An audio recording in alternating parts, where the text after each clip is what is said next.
নমস্কার, আমি অ্যাডভোকেট অনিল কুমার রায়, পশ্চিমবঙ্গ পুলিশের প্রাক্তন ডেপুটি পুলিশ সুপার। আজকে আলোচনা করব জামিন। জামিন কি জিনিস?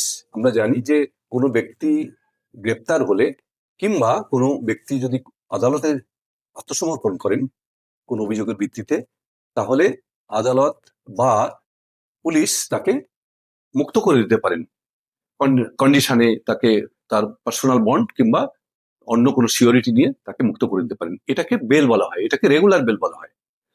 আর একটা বেল বা জামিন রয়েছে, যাকে গ্রেপ্তার হতে পারে কোনো জামিনযোগ্য এবং ধর্তব্য অপরাধে অভিযুক্ত কোনো ব্যক্তি ডিস্ট্রিক্ট কোর্ট বা হাইকোর্টে যদি আগাম জামিন অর্থাৎ গ্রেপ্তার হতে পারে এই আশঙ্কায় আগাম একটা তিনি ইমিউনিটি চাইতে পারেন, এবং মহামান্য আদালত বিচার বিবেচনা করে কেস ডায়েরি কলফার করে বা পুলিশের কাছ থেকে রিপোর্ট কলফার করে সেখানে যদি মনে করেন জামিন দিতে পারেন।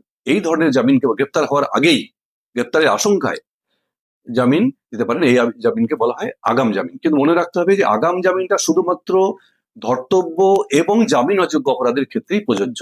অর্থাৎ জামিন যোগ্য অপরাধের ক্ষেত্রে কিন্তু অ্যান্টিসিপেটরি বেলের প্রেয়ার করাও যায় না বা এটা কনসিডারেবল নয়। আর রেগুলার বেলের ক্ষেত্রে কিন্তু এরকম কোনো বিধিনিষেধ নেই। রেগুলার বেল পুলিশও দিতে পারে। জামিনযোগ্য অপরাধের ক্ষেত্রে পুলিশ মানে থানার ওসি অবশ্যই এন্টাইটেলড জামিন দেওয়ার ক্ষেত্রে।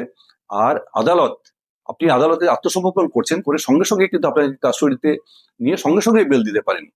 কোনো একটা কেসে আপনি সারেন্ডার করলেন, এই ধরনের প্রভিশনগুলো রয়েছে। তো রেগুলার বেল এবং অ্যান্টিসিপেটরি বেলের মধ্যে এটাই হচ্ছে বেসিক ডিফারেন্স।